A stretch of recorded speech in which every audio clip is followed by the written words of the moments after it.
Mapagpalang araw, kaibigan. Wala naman po inyong kaibigan kay Jesus, Brother Manny Bautista. Ayan o, in Christ alone. Wala pong ibang tagapagligtas kundi yan, si Jesus.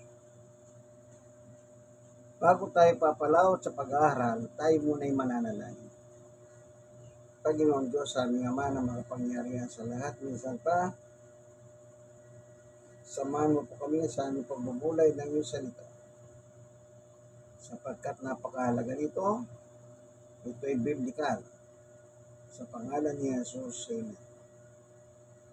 Ang sabi ng ating Panginoong Jesucristo, mismo, nang sila po ay nag-uusap ni Saulo.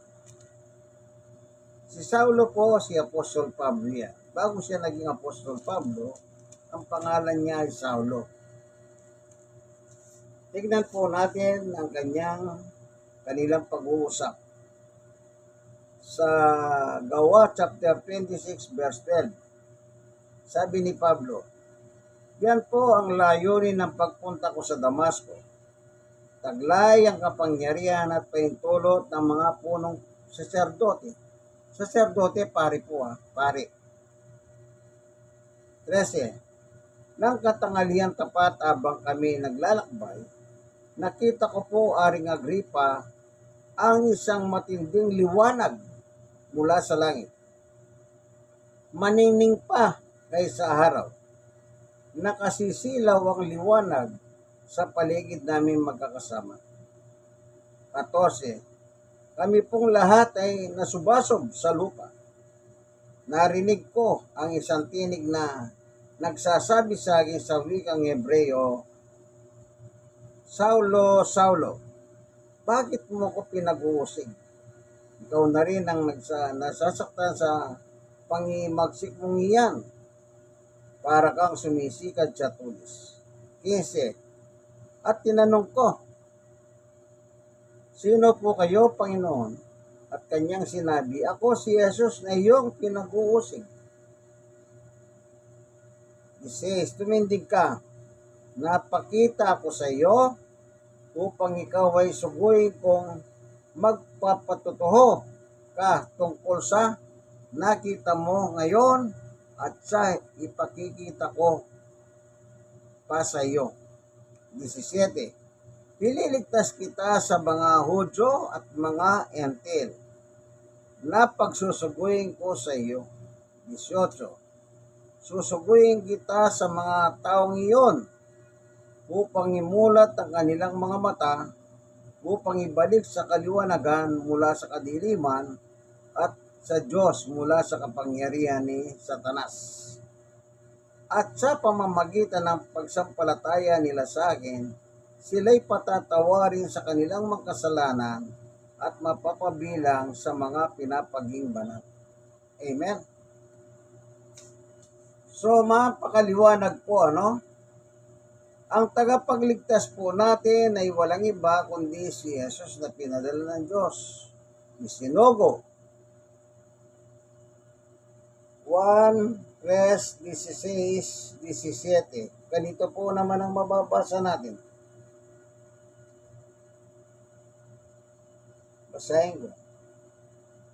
Gayon na lamang ang pag-ibig ng Diyos sa sanlibutan, kaya binigay niya kanyang bugtong na anak upang ang sumampalataya sa kanya hindi mapahamak, kundi magkaroon ng buhay na walang hanggan. 17.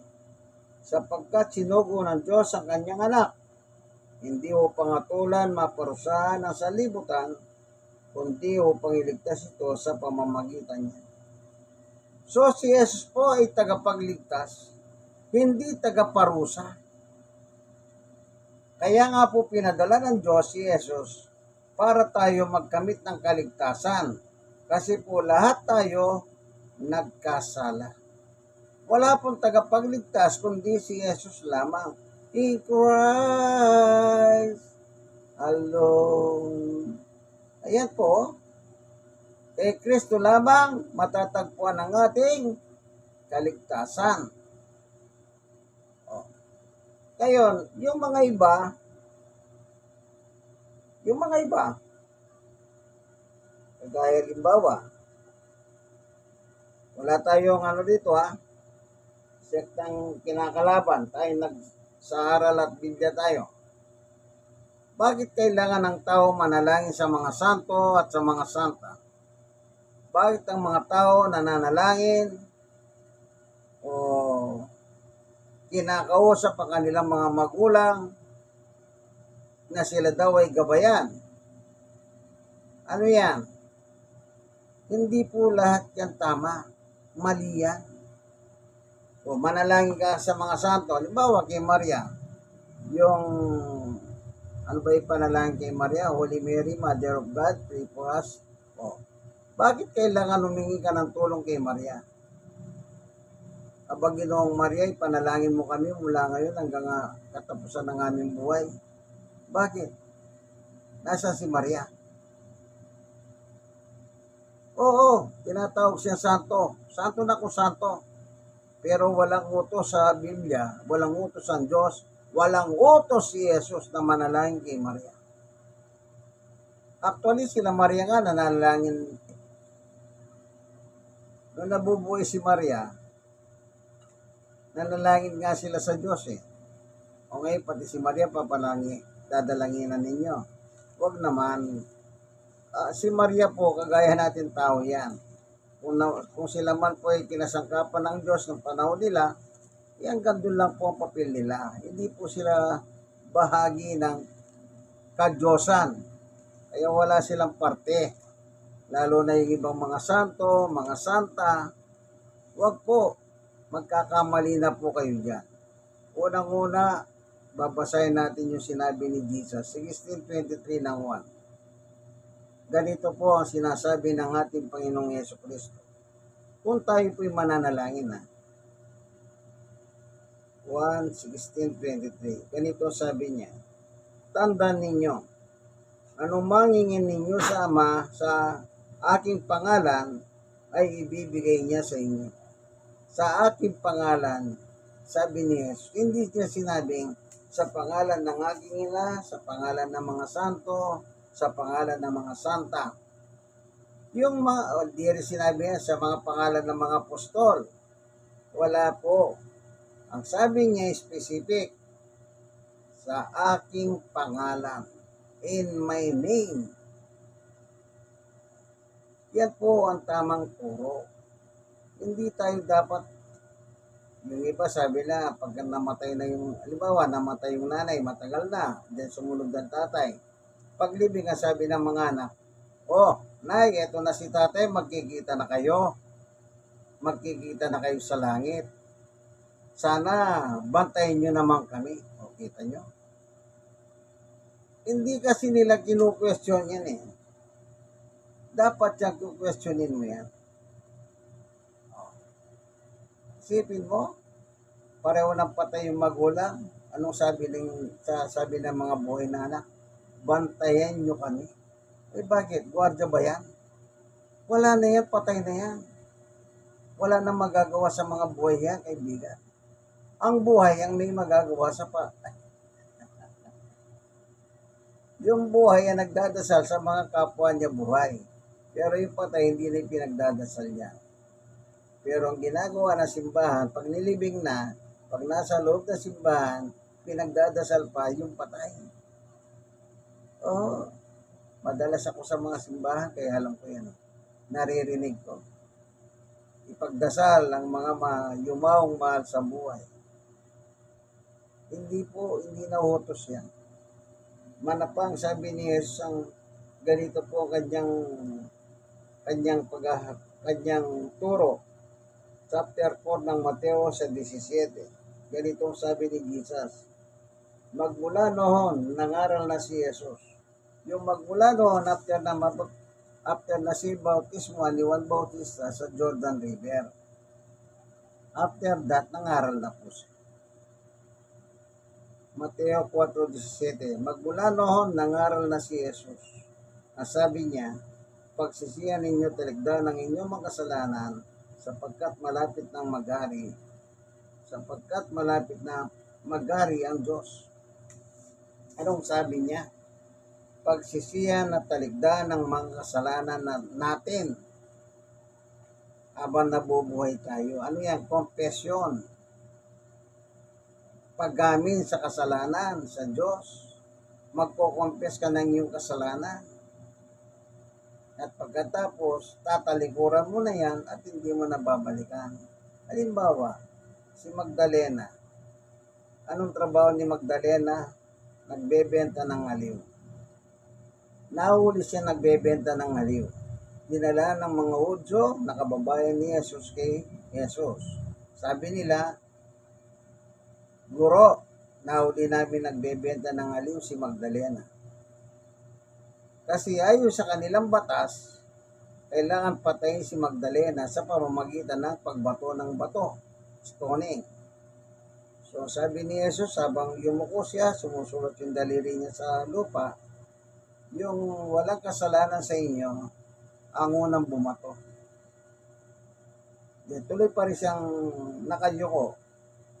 Later on, nagsiyalis ang mga tao na nagsumbong kay Jesus tungkol kay Magdalena. So, nung wala na, sabi ni Jesus, nasa na yung mga nagsumbong sa'yo? Magdalena, sabi ni Magdalena, wala na po sila, umalis na sila. Sige, kung hindi ka nila binato, ako man hindi kita tulad. Umuwi ka na, Magdalena, pero wag ka nang magkasala. Ibig sabihin, talikuran mo na yung kasalanan mo. Kaya doon sa 1:17, hindi na parito ang anak ng Diyos upang parusahan ng tao, kundi upang iligtas ang mga tao. Iligtas. Kasi nga po, nasa kasalanan po tayo. Hindi rin sinatulan. Ganyan po kamahal ng Diyos ang mga tao. So, si Jesus po ang tumupos ng kasalanan natin nang siya ipako sa krus.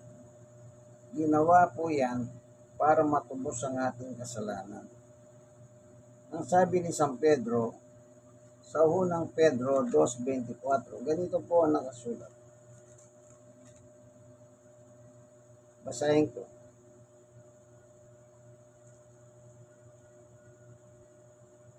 Sa kanyang pagkamatay sa krus, dinala niya ang bigat ng ating mga kasalanan upang tuluyan nating iwan ng pagkakasala at mamuhay ayon sa kalooban ng Diyos. Kaya gumaling sa pamamagitan ng kanyang mga sugat. Iwan. Yun po yung pagtalipod sa kasalanan. Yung sinabi ng Panginoong Yesus, magmula noon nangaral siya, pagsisiyan talikdan ng inyong mga kasalanan sapagkat malapit na mag-ari ang Diyos. Kaya sabi ni Pedro, talikuran, iwan. Parehas lang yun, iwan at saka talikuran. Ang alin? Ang mga kasalanan na ginawa natin. Kaibigan, wala pong ibang tagapagligtas na pinadala ng Diyos kundi si Jesus. Ang bugtong na anak ng Diyos. 1:16, binasa natin yan.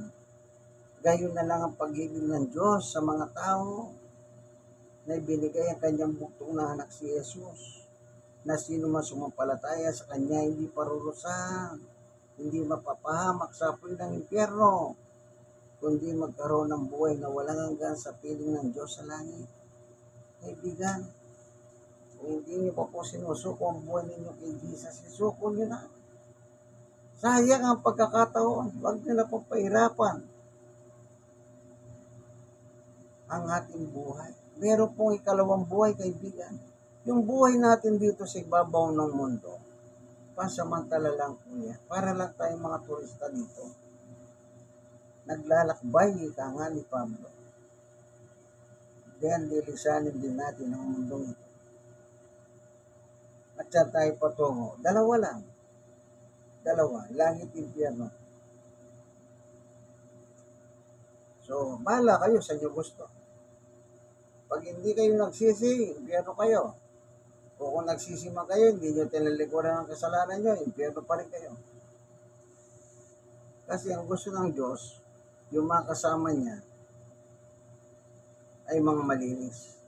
Kaya nga sabi ng Panginoong Yesus kay Pablo, sa pamamagitan ng pananampalataya nila sa akin, sila'y patatawarin sa kanilang mga kasalanan at makakasama ng mga pinapaging banal ng Diyos. Yun po yung chapter 26 ng Gawa, verse 18, yung second paragraph. Nang kausap niya po si Pablo na pangalan ay Saulo.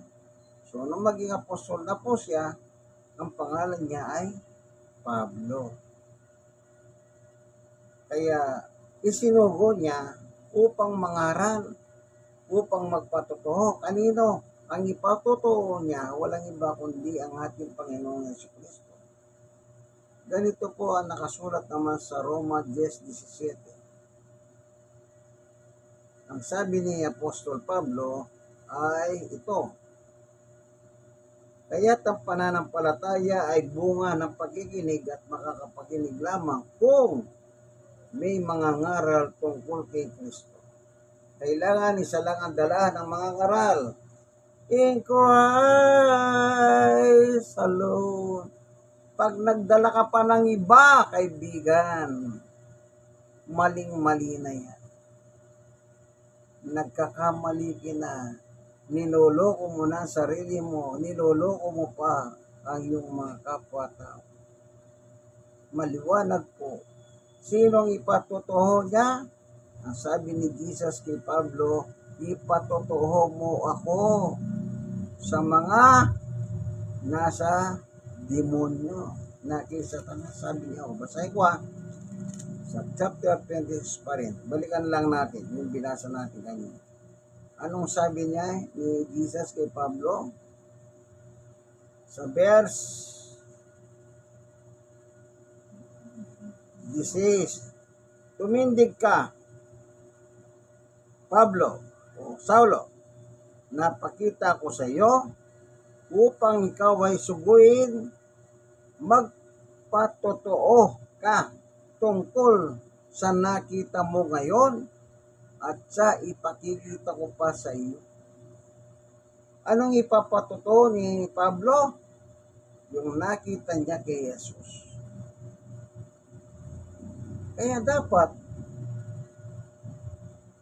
isang aral lang, si Jesus. Tignan niyo po ang mismong Panginoong Jesucristo doon sa Mateo chapter 28. Anong sabi niya sa mga apostol niya, sila Pedro? Chapter 28, verse 19 and 20. Kaya umayo kayo at gawin ninyong alagad ko ang lahat ng mga bansa. Alagad ko, sabi ni Jesus, hindi alagad ng simbahan, alagad ng kusino man. Gawin niyong alagad ko, sabi niya. Ulitin natin. Kaya umayo kayo at gawin ninyong alagad ko ang lahat ng bansa. Bautismuhan ninyo sila sa ngalan ng Ama at ng Anak ng Espiritu Santo. 20. At turuan sumunod sa lahat ng iniutos ko sa inyo. Kanino utos? Sa ating Panginoong Yesus. Sundin ang utos niya. Tandaan ninyo, ako'y laging kasama ninyo hanggang sa katapusan ng sanlibutan. Kapag susunod ka kay Jesus, sasamahan ka niya hanggang katapusan ng sanlibutan, kaibigan. Ayaw mo ba yan ang kasama mo, ang Panginoong Yesus? O ang gusto mo, ang kasama mo ang Diablo, si Satanas? Pamili ka. Mamili ka. Si Satanas papuntang impyerno. Kapag hindi ka nagbago, makakasama mo si Satanas sa impyerno. Kahit ayaw mo siyang kasama, magsasama kayo, kaibigan. Ayaw mong sumunod kay Jesus eh. Anong sabi ni Jesus? Magsisi at talikuran ng inyong mga kasalanan. Hindi sinabi niya, magsisi kayo, huwag niyong tatalikuran ng inyong kasalanan. Kaya nga sabi niya kay Magdalena, talikuran mo na, huwag ka na magbenta ng haliw. Ito po ang inyong kaibigan, guys, Brother Manny Bautista. Hawak natin Biblia, New Testament lamang manipis. Sana meron po kayong natutunan. Wala po tayong personalan dito. nakasalalay dito, kaibigan. Salamat po, Panginoon Diyos, sa iyong pagtuturo sa amin, ng aming tagapagligtas, ay walang iba kundi si ang iyong bugtong na anak. In Christ alone. God bless us all po sa inyo. Bye. Mga kaibigan, Brother Manny Bobs. Tara!